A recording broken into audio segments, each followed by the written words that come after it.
नमस्कार। India debate में आप सबका स्वागत है। मैं हूं आशुतोष पाठक। मित्रों, आज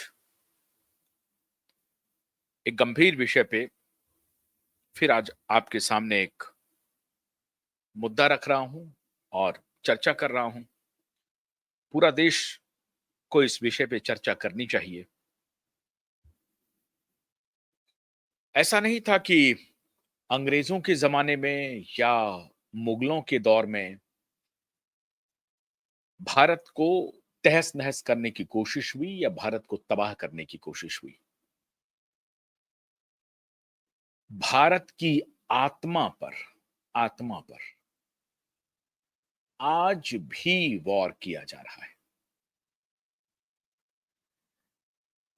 17-18 वर्ष के बाद एक फैसला आया है साध्वी प्रज्ञा सिंह ठाकुर को लेकर के, कर्नल पुरोहित को लेकर के, मालेगांव बॉम्ब ब्लास्ट को। और अदालत ने इन सबको निर्दोष करार दिया है और बाइज्जत बरी कर दिया है। प्रज्ञा सिंह ठाकुर और कर्नल पुरोहित और उनके और जो लोग भी इसमें गिरफ्तार किए गए थे उस पर अभी आता हूं। इसके पहले कि आज मैं चर्चा की शुरुआत करूं, भारत रत्न अटल बिहारी वाजपेयी की एक कविता आपको उसका वीडियो सुनाता हूं, दिखाता भी हूं और आप उसको सुनिए भी। बहुत जरूरी है। और क्यों आज मैं इस गंभीर विषय पर आपसे बात करना चाहता हूं, बहुत ध्यान से पूरे वीडियो को आखिर तक आपको देखना पड़ेगा। और मैं आपसे गुजारिश भी कर रहा हूं, विनती भी कर रहा हूं कि इस पूरे कार्यक्रम को आप अंत तक जरूर देखिए। तब शायद आपको पता चले कि जिस बात की आज मैं चर्चा कर रहा हूं वो कितना गंभीर हो गया है। आपके अपने ही जब आपके लिए कब्र खोद रहे हों तो आप क्या कह सकते हैं। वाजपेयी की कविता को मैं आज क्यों सुनाना चाहता हूं, किस कविता का मैं जिक्र कर रहा हूं, उसका परिप्रेक्ष्य क्या है, सब बताऊंगा। पहले इस कविता को सुनिए। हमारा गगन में लहरता है भगवा हमारा, घिरे घोर घनदासता के भयंकर, गवा बैठे सर्वस्व आपस में लड़कर, बुझे दीप घर घर हुआ शून्य अंबर। निराशा निशान है जो डेरा जमाया, ये जयचंद के द्रोह का दुष्ट फल है, जो अब तक अंधेरा सवेरा ना आया। घिरे घोर घनदासता के भयंकर, गवा बैठे सर्वस्व आपस में लड़कर, बुझे दीप घर घर हुआ शून्य अंबर। निराशा निशाने जो डेरा जमाया, ये जयचंद के द्रोह का दुष्ट फल है, जो अब तक अंधेरा सवेरा न आया। मगर घोरतम में पराजय के गम में, विजय की विभाले अंधेरे गगन में, उषा के वसन दुश्मनों के नयन में, चमकता रहा पूज्य भगवा हमारा। गगन में भगवा है पद्मिनी के जौहर की ज्वाला, भगवा है पद्मिनी के जौहर की ज्वाला, मिटाती अमावस लुटाती उजाला। नया एक इतिहास क्या रचन डाला, चिता एक जलने हजारों खड़ी थी, पुरुष तो मिटे नारियां सब हवन की, समिध व ननल के पगों पर चढ़ी थी। मगर जौहरों में घिरे कोहरों में, धुएं के घनों में कि पल के क्षणों में, धधकता रहा पूज्य भगवा हमारा। गगन में लहरता है भगवा, मिटे देवता मिट गए शुभ्र मंदिर, लुटी देवियां लुट गए सब नगर घर, स्वयं फूट की अग्नि में घर जलाकर पुरस्कार, हाथों में लोहे की कड़ियां, कपोतों की माता खड़ी आज भी है, भरे अपनी आंखों में आंसू की लड़ियां। मगर दासता के भयानक भंवर में, पराजय समर में, आखिरी क्षणों तक शुभाशा बताता कि इच्छा जगाता कि सब कुछ लुटाकर ही सब कुछ दिलाने बुलाता रहा प्राण भगवा हमारा। गगन में लहरता है भगवा हमारा। अंतिम है, कवि थे अकेले, ये संघ के जन्म की कल्पना है। डॉक्टर साहब अकेले थे, कभी थे अकेले हुए आज इतने नहीं तब डरे तो भला अब डरेंगे। कभी थे अकेले हुए आज इतने नहीं तब डरे तो भला अब डरेंगे। विरोधों के सागर में चट्टान हैं हम, जो टकराएंगे मौत अपनी मरेंगे। लिया हाथ में ध्वज कभी न झुकेगा, लिया हाथ में ध्वज कभी न झुकेगा। कदम बढ़ रहा है कभी न रुकेगा, न सूरज के सम्मुख अंधेरा टिकेगा। निडर हैं सभी हम, अमर हैं सभी हम, कि सर पर हमारे वरद हस्त करता गगन में लहरता।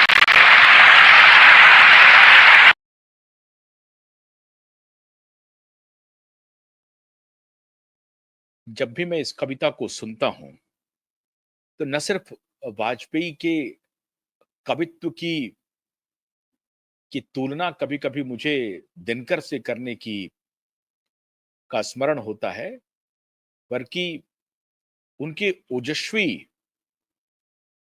उनकी ओजस्वी आवाज में जिस प्रकार से वो कविता का वाचन करते हैं, कविता पढ़ते हैं, कविता का पाठ करते हैं, अद्भुत है, अतुलनीय है। आजकल तो बहुत सारे कवि आ गए हैं, लेकिन वाजपेयी की ये कविता किस बात का याद दिला रही है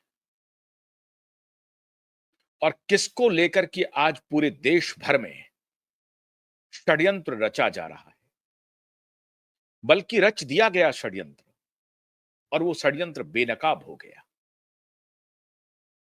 गगन में लहरता है भगवा हमारा। भगवा किसका प्रतीक है?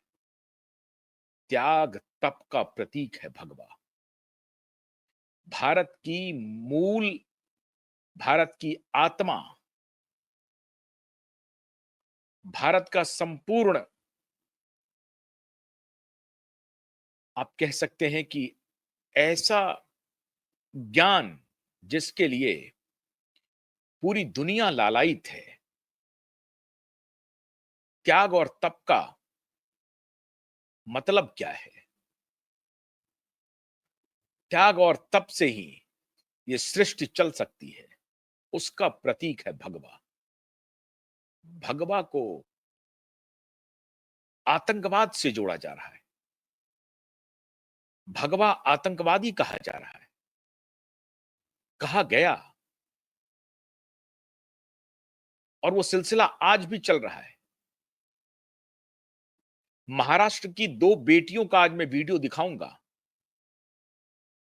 उसी महाराष्ट्र की धरती से। एक बेटी और उसके पिता क्या-क्या भाव रख रहे हैं। दूसरी बेटी भारत का परचम तीक्ष्णता में, तीव्रता में, कुशाग्रता में दुनिया में नाम कमा रही है और भारत का परचम लहरा रही है। दिव्या देशमुख उसी महाराष्ट्र की बेटी हैं, जो कुशाग्रता में, चेस के चौसर पे आप कहिए, चेस पर, चेस की बिसात में, शतरंज की बिसात में हर एक बाजी के बारे में पूरी दुनिया को अवगत करा रही है कि हमसे बेहतर बाजी नहीं चल सकते हैं आप, हमसे अच्छी चाल नहीं चली जा सकती है आपसे। दिव्या देशमुख उसी महाराष्ट्र की हैं। लेकिन एक बेटी है परिणीति शिंदे, सांसद हैं। एक उपलब्धि है कि वो एक दलित कम्युनिटी से आती हैं, ओबीसी कम्युनिटी से आती हैं। पिता उनके गृह मंत्री हैं, लेकिन फिर भी उनके ऊपर चस्पा है कि वो दलित हैं। मीडिया में बड़ी चर्चा चल रही थी पिछले दिनों राहुल गांधी के साथ कुछ रिश्ते को लेकर के। मुझे नहीं मालूम उसकी सत्यता क्या है, लेकिन मीडिया में इसकी चर्चा हुई, खासतौर पर सोशल मीडिया पे, कि राजीव गांधी और परिणीति शिंदे परिणय सूत्र में बंधने जा रहे हैं। सच्चाई क्या है ये मुझे नहीं मालूम, लेकिन सोशल मीडिया पे ये चर्चा बहुत आम हो गई थी। महाराष्ट्र की एक बेटी कुशाग्रता में चेस पर पूरी दुनिया को अपना लोहा मनवा रही हैं। महाराष्ट्र की एक बेटी परिणति शिंदे पार्लियामेंट में खड़ी होकर के ऑपरेशन सिंदूर को तमाशा कहती हैं। उनकी पार्टी के लोग मालेगांव बॉम्ब ब्लास्ट को पूरी तरह से भगवा आतंकवाद से जोड़ने के लिए, आरएसएस को फंसाने के लिए, हिंदू संगठनों को इसमें शामिल करने के लिए क्या क्या षड्यंत्र नहीं किया। प्रज्ञा सिंह ठाकुर की भाषा, उनके एक एक शब्द को सुनेंगे तो हृदय छलनी हो जाएगा।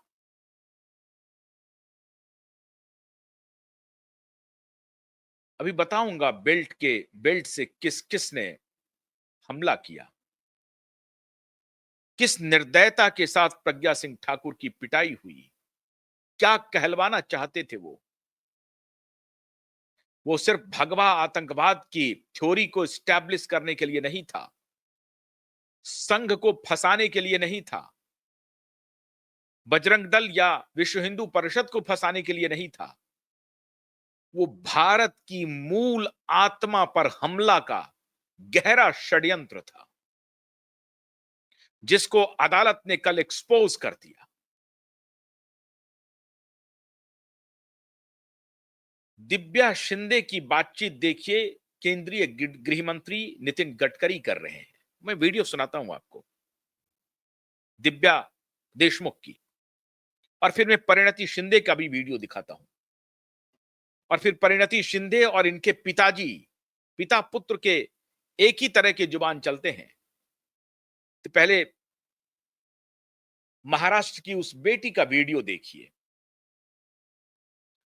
जो राजनीति से दूर है, महाराष्ट्र का परचम लहरा रही है, लेकिन उस महाराष्ट्र में भारत को, भारतीयता को, हिंदू को और हिंदुत्व को जिस तरह से बदनाम करने की साजिश रची गई, उसी महाराष्ट्र की बेटी दिव्या देशमुख का मैं ये वीडियो पहले आपको दिखाता हूं। देखिए, आज ये तुलना मैं कर रहा हूं, और तुलना यकायक नहीं है। ऐसा नहीं है कि कोई परिप्रेक्ष्य नहीं है, परिप्रेक्ष्य है, इसलिए मैं ये तुलना कर रहा हूं। केंद्रीय गृह मंत्री की बातचीत देखिए, नितिन गडकरी की बातचीत देखिए, दिव्या देशमुख को कैसे बधाई दे रहे हैं चेस में जीत दर्ज करने के लिए। हॅलो सर, नमस्कार. हा दिव्या, तुला खूप खूप अभिनंदन, शुभेच्छा. Thank तुझा खूप you. अभिमान आहे सगळ्यांना. Well done. Thank you. God धन्यवाद ब्लेस यू. सर. हा, सर कसं काय वाटतं तुला आता? खूप छान वाटत आहे. छान वाटत आहे ना? खूप हो. शुभेच्छा तुला. God bless you. खूप खूप धन्यवाद सर. अभिनंदन. हा, Thank thank you you. Thank you thank you. ये बधाई दिया जा रहा है, और परिणति शिंदे सांसद होकर के on the floor of the house, संसद भवन में किस बात का जिक्र कर रही, जरा सुनिए परिणति शिंदे। ऑपरेशन सिंदूर नाम सुनने में देशभक्ति का लगता है, लेकिन असल में ये सिर्फ मीडिया पर किया सरकार का एक तमाशा था। कोई नहीं बता रहा है कि इस ऑपरेशन में हासिल क्या हुआ, कितने आतंकी पकड़े गए, हमारे कितने फाइटर जेट्स गिराए गए, कौन जिम्मेदार है, कौन किसकी गलती है। इसका हिसाब देने का दायित्व इस सरकार का है, मगर देश में सवाल पूछने पर ही पाबंदी है, क्योंकि ये सरकार सवाल सुनना ही नहीं चाहती है, बल्कि ये सरकार जवाबदेही से ही भागती है। अध्यक्ष महोदय, आज की परिस्थितियों को देख मुझे रोम में बने कॉलिसियम की याद आती है। विश्व की सबसे अविस्मरणीय और पुरानी इमारतों में एक है। रोम में बनी कॉलिसियम मनुष्य की कल्पकता और निर्माण क्षमता का एक अभूतपूर्व मिसाल है, पर इसके अलावा परिणति शिंदे कह रही हैं कि ऑपरेशन सिंदूर एक तमाशा था। एक सांसद होकर के, और एक महिला सांसद है, वैसे लड़की हैं, अभी उम्र मुझे नहीं मालूम कितनी है, मैंने देखा नहीं है, डेट ऑफ बर्थ चेक नहीं किया है, लेकिन एक महिला सांसद होकर के सदन में कह रही हैं कि सरकार का ऑपरेशन सिंदूर एक तमाशा है। इनके पिताजी जब गृह मंत्री थे, विस्फोट पर विस्फोट हो रहे थे, उसी महाराष्ट्र से शिवराज पाटिल होम मिनिस्टर थे। दिन में 3 बार कपड़े बदलने के लिए माननीय शिवराज पाटिल जी की विदाई हुई थी मुंबई बॉम्ब ब्लास्ट को लेकर के। और मुंबई बॉम्ब ब्लास्ट में जब यहां स्पेशल कमांडो को मुंबई लैंड करना था और दिल्ली से जाना था, उसी फ्लाइट से कहा गया कि गृह मंत्री भी जाएंगे, और इस वजह से कमांडो को 2 घंटे, वो फ्लाइट 2 घंटा विलंब हो गया, 2 घंटे के देरी से उड़ा। 2 घंटा देरी से हमारा कमांडो मुंबई पहुंचा और शिवराज सिंह पाटिल अपना ड्रेस बदल रहे थे। दिन में 3 बार इन्होंने ड्रेस बदला उसी दिन, और इसको फिर मीडिया में प्रचलित हुआ, प्रचारित किया गया। उसी कांग्रेस के लोगों ने ही प्रसारित किया, क्योंकि इनकी बलि लेनी थी।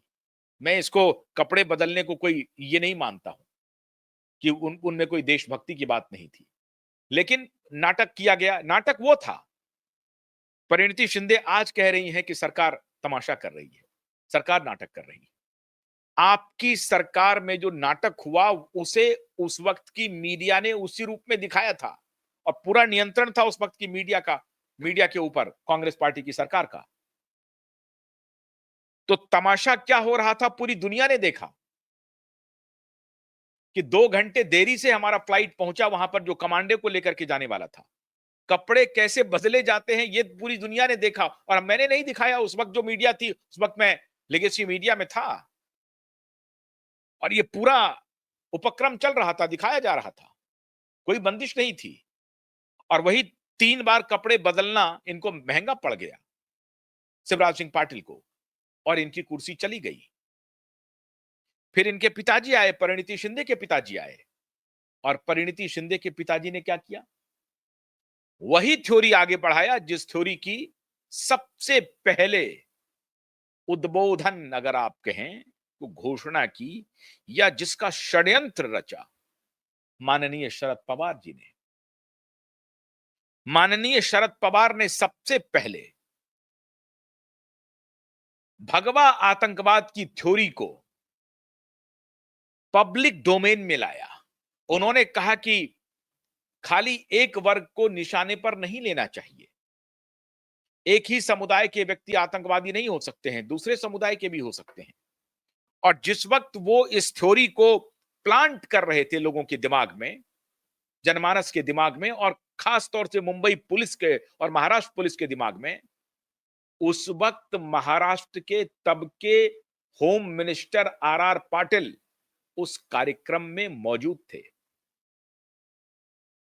आर पाटिल कार्यक्रम में मौजूद थे, एनसीपी के नेता थे, और आर पाटिल को एक प्रकार से यह संदेश दे रहे थे कि एक समुदाय के लोगों को ही गिरफ्तार करने की आवश्यकता नहीं है, दूसरे समुदाय के लोगों को भी गिरफ्तार कीजिए। और ये संदेश जा रहा था केंद्रीय कृषि मंत्री का, जो उस वक्त शरद पवार, मनमोहन सिंह की कैबिनेट में कृषि मंत्री थे, बड़े कद्दावर नेता थे। कृषि मंत्री एक प्रकार से अपने स्टेट के होम मिनिस्टर को यह आदेश दे रहे हैं कि पकड़ धकड़ कीजिए, जबरदस्ती पकड़िए, थ्योरी बदलिए, भगवा आतंकवाद की थ्योरी लाइए। और फिर उसके बाद चिदंबरम साहब ने इस थ्योरी को आगे बढ़ाने की सुपारी ली। और उसके बाद तो कांग्रेस पार्टी में माननीय दिग्विजय सिंह, जो विवादास्पद बयान के लिए मशहूर हैं, उनकी दुकानदारी ही इसी पर चलती है कि आरएसएस को बुरा भला कहो, हिंदू संगठनों को बुरा भला कहो। गोडसे से इनका मन भरा नहीं था। गोडसे को टैग करते हुए कि गोडसे का संबंध आरएसएस से है, इस पर पूरी सफाई अटल बिहारी वाजपेयी ने संसद में दिया और कहा कि आप गोडसे को लगातार संघ से जोड़ रहे हैं। गोडसे को सजा मिल चुकी है। संघ का कोई 2-2 कमिटियां, बड़ी कमिटियों ने जांच किया, और वो आपके द्वारा बनाई गई कमिटी थी। हमने वो कमिटी नहीं बनाई। कांग्रेस शासित कांग्रेस शासन में वो समितियां बनी, और वो समिति ने अपनी इंडिपेंडेंट इंक्वायरी रिपोर्ट सबमिट किया।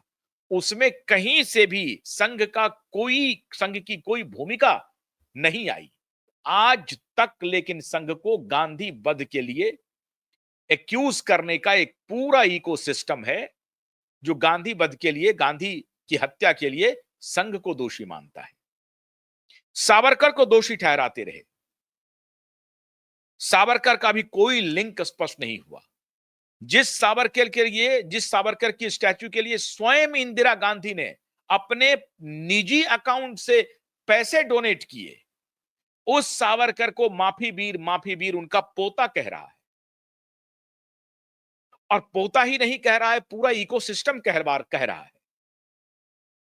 क्यों कह रहा है ये? सावरकर निशाने पर नहीं है, ना आरएसएस निशाने पर है, भारत की चेतना निशाने पर है। भारत जिसमें सेक्रीफाइस, जिसमें त्याग, तप, उन्माद का नहीं होना, ऋषियों की भूमि, सहिष्णुता की भूमि, समायोजन की भूमि, सामंजस्यता के साथ चलने वाली भूमि, उस पर हमला करो, उस चिंतन पर हमला करो। उस चिंतन पर हमले की यह पूरी प्लानिंग है उन माफियाओं की, उन अपराधियों की जो पूरे विश्व में अशांति फैला रहा है। अभी तो भारतीय जनता पार्टी के सांसद कहते रहते हैं, अलग अलग जगहों पे संसद में भी कहते हैं कि सीरिया में बॉम्ब ब्लास्ट अगर हो रहे हैं तो वहां तो संघ नहीं है, लीबिया में बॉम्ब ब्लास्ट हो रहा है वहां संघ नहीं है, पाकिस्तान अफगानिस्तान में बॉम्ब ब्लास्ट हो रहा है वहां संघ नहीं है, जहां जहां ईरान इराक में हो रहा है, फिलिस्तीन इस्राइल में हो रहा है वहां तो संघ नहीं है। फिर संघ को सामने रख करके सांस्कृतिक चिंतन पर, सनातनी सांस्कृतिक चिंतन पर हमला करने की गहरी साजिश एक खास समूह ने बनाई और उसी की परिणति 2008 में तैयार की गई। परमबीर सिंह, हेमंत करकरे शहीद हुए, कोई बात नहीं है। परमबीर सिंह बेल्ट निकाल करके प्रज्ञा सिंह ठाकुर को जब मारते थे तो कहते थे कि तुम लोग क्या मर्द हो, अपने दूसरे पुलिस वाले को कहते थे क्या मर्द हो, देखो कैसे पिटाई की जाती थी। आज मैं चिंतित हूं कि वो परमबीर सिंह भाजपा का नजदीकी बना हुआ है और इसीलिए आज मैं भारतीय जनता पार्टी के प्रधानमंत्री, गृह मंत्री और फडणवीस जी को वाजपेयी जी की उस कविता का ध्यान करवाया है, स्मरण करवाया है। स्मरण कीजिए वाजपेयी की उस कविता का। भगवा यूं ही नहीं लहराया है और हजारों वर्षों से भगवा लहरा रहा है तो हजारों पद्मिनियों ने चिता में जल करके भगवा को लहराते लहराते रहने देने के लिए अपनी आहुति दी है। यह है भगवा की परंपरा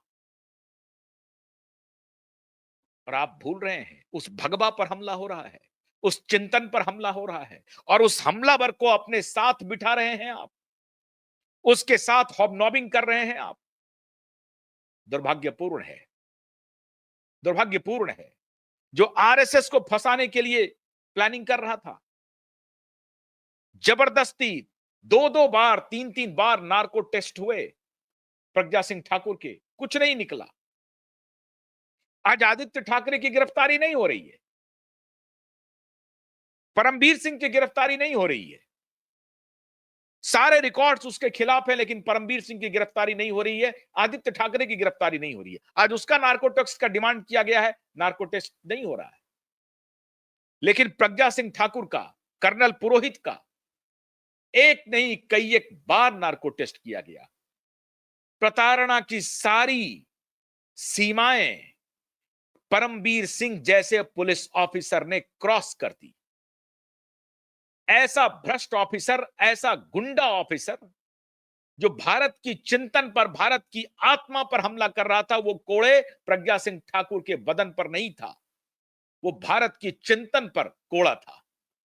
आज उस कोड़े मारने वाले व्यक्ति के साथ अगर भारतीय जनता पार्टी का वर्तमान डिस्पेंसेशन कोई भी मोहब्बत रखता है तो ये सबसे बड़ा पाप होगा, सबसे बड़ा पाप होगा। इस व्यक्ति ने अपना समधी बना लिया है बीजेपी के एक नेता को, और इस वजह से भारतीय जनता पार्टी अब वो दौर भूल गई, वो कोड़े भूल गए। भूलना नहीं चाहिए प्रधानमंत्री मोदी जी, भूलना नहीं चाहिए अमित शाह जी। आज भी ये आपको बचा रही है, आज की खबर भी आपको बचा रही है, प्रज्ञा सिंह ठाकुर की खबर आपको बचा रही है। आप जानते हैं, मैं जानता हूं, मैं पर्दा ज्यादा नहीं खोल रहा हूं। बस यही समझिए आप, ये सनातन है जो आपको बचाए हुए है, और सनातन पर हमले करने वाले के खिलाफ, चाहे वो दिग्विजय सिंह हो, चिदंबरम को मैं सैल्यूट करता हूं अपने होम मिनिस्टर को। उन्होंने चिदंबरम को उसी तरह से गिरफ्तार किया जिस तरह से कभी अमित शाह जी को गिरफ्तार करने के लिए चिदंबरम ने एड़ी चोटी का जोड़ लगा दिया था। उसी तरीके से चिदंबरम के घर में पुलिस वाले कूद करके गए, छलांग लगा करके गए और गिरफ्तार किया चिदंबरम को। वो रात चिदंबरम कभी भूल नहीं सकते, वो दिन चिदंबरम कभी भूल नहीं सकते हैं। चिदंबरम के साथ ये बर्ताव होना ही चाहिए था, मैं पूरी मजबूती के साथ कह रहा हूं। इस व्यक्ति ने, दिग्विजय सिंह ने, सुशील कुमार शिंदे ने, इन सब ने मिलकर के जो जाकिर नायक के टुकड़े पर पल रहे थे, जाकिर नायक का पैसा आ रहा था इनको, 50 लाख रुपए जो राजीव गांधी फाउंडेशन में गया, जब हाय तौबा मचा तो लौटाने का नाटक तो किया, लेकिन बैकडोर से पैसे मिल रहे होंगे, किसने देखा है? आज सुशील कुमार शिंदे की बेटी परिणीति शिंदे, इनकी हिम्मत देखिए कि पार्लियामेंट में खड़ी होकर के कह रही है कि सरकार तमाशा कर रही है ऑपरेशन सिंदूर का। धिक्कार है। और मैं सरकार से अनुरोध कर रहा हूं कि हेमंत करकरे तो खैर शहीद हो गए, उन्होंने प्रज्ञा सिंह ठाकुर के साथ ठीक बर्ताव नहीं किया था। जो police officer Pragya Singh Thakur, colonel पुरोहित के साथ दुर्व्यवहार किया है, बल्कि यातना की सारी पराकाष्ठा को क्रॉस किया है, उन सारे पुलिस अधिकारियों के खिलाफ कार्रवाई शुरू कीजिए। अगर भारत के मूल चिंतन को बचाना है, सनातन को बचाना है, तो मैं देश के गृह मंत्री से अनुरोध करता हूं कि प्रज्ञा सिंह ठाकुर पर हमला करने वाले, वो प्रज्ञा सिंह ठाकुर पर हमला नहीं था, भारत की आत्मा पर हमला था, सनातन पर हमला था। सनातन को आतंकवादी घोषित करवाने की पूरी कोशिश हो रही थी। जो सनातन को कहता है डेंगू है, मलेरिया है, उसको हम समूल नाश करेंगे, उनके खिलाफ कोई कार्रवाई नहीं हो रही। और इसी प्रकार से अब प्रज्ञा सिंह ठाकुर को यातना देने वाले बच जाएंगे। उस 17 वर्ष की यातना का क्या हुआ? ठीक है, प्रज्ञा सिंह आज सांसद हैं, लेकिन सिर्फ सांसद होना जरूरी नहीं है। उसी दिग्विजय सिंह को पटकनी दी, बदला ले लिया दिग्विजय सिंह के उस अपवित्र भावना का, उस षड्यंत्र का। मैं हैरान हूं, दिग्विजय सिंह जैसा व्यक्ति इस तरह की बात करते हैं, भगवा आतंकवाद कहते हैं, हिंदू को आतंकवादी करार दे रहे हैं। हम ये नहीं कहते हैं कि सारे मुसलमान आतंकवादी हैं, बिल्कुल नहीं, मेरी ऐसी कोई भावना नहीं है, बिल्कुल नहीं है। लेकिन जो आतंकवादी है उसको आतंकवादी कहना चाहिए। एक इस्लाम का एक स्कूल ऑफ थॉट है जो पूरी दुनिया में आतंक के सहारे चल रहा है। वो अफगानिस्तान में है, पाकिस्तान में है। पाकिस्तान के संगठनों का और जम्मू कश्मीर में जो एक्टिव है टेररिस्ट ऑर्गेनाइजेशन, उसकी एक बहुत लंबी लिस्ट गृह मंत्री ने 2 दिन पहले पार्लियामेंट में रखा है। आप गिनती नहीं कर पाएंगे, इतनी बड़ी लिस्ट है टेररिस्ट ऑर्गेनाइजेशन की। जमाते इस्लामी जैसा संगठन एक तरफ ब्रेन वॉश कर रहा है शिक्षा के माध्यम से, और दूसरी तरफ ये टेररिस्ट ऑर्गेनाइजेशन डायरेक्ट अटैक कर रहा है सनातनियों के ऊपर। इसका मतलब यह नहीं है कि मुसलमान हिंदू का विरोधी है, बिल्कुल नहीं है। मुसलमान और हिंदू एक साथ मिलकर के चलने के लिए तैयार हो रहे हैं, इसके लिए सुधार करना पड़ेगा और उनको अपने चिंतन में सुधार करना पड़ेगा। वो कर भी रहे हैं, मुस्लिम भाई बहन तेजी से कर रहे हैं। भारत एक डेमोक्रेटिक कंट्री है और पूरी स्वतंत्रता है उनको अपनी आस्था का प्रदर्शन करने का, आस्था में विश्वास रखने का, आस्था को मानने का, लेकिन वो नफरत पर नहीं होगा। वो सनातन से नफरत के आधार पर नहीं फलेगा फूलेगा। सनातन से नफरत का आधार तैयार कर रहे थे ये मुट्ठी भर लोग।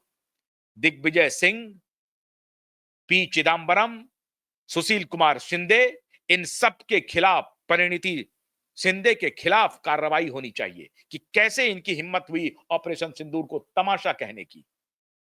वो साबित करें कि ये तमाशा नहीं था। हमारे सेना लड़ाई लड़ रहे थे, हमारे सेना तैयारी कर रहे थे और कह रहे हैं ऑपरेशन सिंदूर तमाशा था। कमाल है।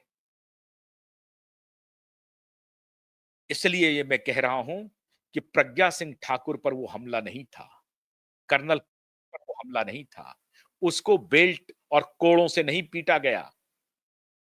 अश्लील वीडियो दिखाए गए प्रज्ञा की मानसिक स्थिति, मानसिक टॉर्चर करने के लिए कि प्रज्ञा एक बार कबूल कर ले। असीमानंद के बारे में असीमानंद ने कबूल कर लिया, निर्बल थे वो। बस इनकी एक ही कोशिश थी कि बस कबूल कर ले कि आरएसएस इसमें शामिल है। ये थ्योरी 77 वर्षों से चल रही है। इसीलिए मैंने आपको वाजपेयी की वो कविता सुनाई। आजादी के पहले से चल रही है, आजादी के बाद से एक पूरे संगठन को बदनाम करने की पूरी कोशिश होती रही, पूरे हिंदू समुदाय को बदनाम करने की कोशिश होती रही और अपीजमेंट का खेल चलता रहा। हिंदू भाई बहनों और मुस्लिम भाई बहनों से कोई बैर नहीं है, वो हमारे अपने हैं। मैं बार बार कह रहा हूं, कितनी बार कह चुका हूं, उनके साथ हम लोग मिलके चलेंगे। लेकिन सनातन को एंटोगनाइज करने के लिए, सनातन को के बारे में दुष्प्रचार करने के लिए ये पूरी रणनीति सोच समझ के बनाई जा रही थी। इसलिए मैं आज दोबारा मैं वाजपेयी जी की कविता के माध्यम से आपको छोड़ के जा रहा हूं। आप सुनिए। इन जैसे दिग्विजय सिंह, पी चिदंबरम और सुशील शिंदे जैसे लोगों से भारत का सनातन कभी टूटने वाला नहीं है, झुकने वाला नहीं है। हजारों वर्षों की हमारी परंपरा चलती रहेगी और सनातन का सिंबल भगवा लहराता रहेगा। और मैं इसलिए नहीं कह रहा हूं कि मैं इस्लाम विरोधी हूं या ईसाई विरोधी हूं, बिल्कुल नहीं। मेरी इस्लाम में आस्था है, ईसाई में आस्था है, हर धर्म में, हर संप्रदाय की आस्था में मेरी आस्था है। लेकिन अपने सनातन के प्रति आस्था मजबूत है, विश्वास है। क्यों? हम किसी के खिलाफ नफरत नहीं पालते, हम प्रेम और सौहार्द की भाषा जानते हैं और इसी की पाठ पढ़ाते हैं। भारत की आत्मा पर हमला करने वाले के लिए मैं प्रधानमंत्री और गृह मंत्री से आग्रह कर रहा हूं कि आप सचेत रहिए, इनके खिलाफ कार्रवाई कीजिए और विलंब कार्रवाई कीजिए। तभी हमारी मैं समझूंगा कि भारत के सनातन के प्रति आपके मन में है भाव, है, वो तो मैं जानता हूं है, लेकिन इनके खिलाफ कार्रवाई कीजिए। वाजपेयी जी की इस कविता के सहारे में आपको छोड़ के जा रहा हूं। हमें अनुमति दीजिए, लेकिन आप वाजपेयी की इस कविता को दोबारा सुनिए। बहुत बहुत शुक्रिया, नमस्कार। गगन में लहरता है भगवा हमारा, गगन में लहरता है भगवा हमारा, घिरे घोर घनदासता के भयंकर गवा बैठे सर्वस्व आपस में लड़कर, बुझे दीप घर घर हुआ शून्य अंबर, निराशा निशान है जो डेरा जमाया, ये जयचंद के द्रोह का दुष्ट फल है जो अब तक अंधेरा सवेरा ना आया। घिरे घोर घनदासता के भयंकर गवा बैठे सर्वस्व आपस में लड़कर, बुझे दीप घर घर हुआ शून्य अंबर, निराशा निशाने जो डेरा जमाया, ये जयचंद के द्रोह का दुष्ट फल है जो अब तक अंधेरा सवेरा ना आया। मगर घोरतम में पराजय के गम में विजय की विभाले, अंधेरे गगन में उषा के वसंत दुश्मनों के नयन में, चमकता रहा पूज्य भगवा हमारा गगन में। भगवा है पद्मिनी के जौहर की ज्वाला, भगवा है पद्मिनी के जौहर की ज्वाला, मिटाती अमावस लुटाती उजाला, नया एक इतिहास क्या रचन डाला, चिता एक जलने हजारों खड़ी थी, पुरुष तो मिटे नारियां सब हवन की, समिज में ननल के पगों पर चढ़ी थी, मगर जौहरों में घिरे कोहरों में, धुएं के घनों में कि पल के क्षणों में धधकता रहा पूज्य भगवा हमारा, गगन में लहरता है भगवा। मिटे देवता मिट गए शुभ्र मंदिर, लुटी देवियां लुट गए सब नगर घर, स्वयं फूट की अग्नि में घर जलाकर पुरस्कार, हाथों में लोहे की कड़ियां, कपोतों की माता खड़ी आज भी है, भरे अपनी आंखों में आंसू की लड़ियां, मगर दासता के भयानक भंवर में, पराजय समर में आखिरी क्षणों तक शुभाशा बताता कि इच्छा जगाता कि सब कुछ लुटाकर ही सब कुछ दिलाने बुलाता रहा प्राण भगवा हमारा, गगन में लहरता है भगवा हमारा। अंतिम है, कभी थे अकेले, ये संघ के जन्म की कल्पना है। डॉक्टर साहब अकेले थे, कभी थे अकेले, हुए आज इतने नहीं तब डरे तो भला अब डरेंगे।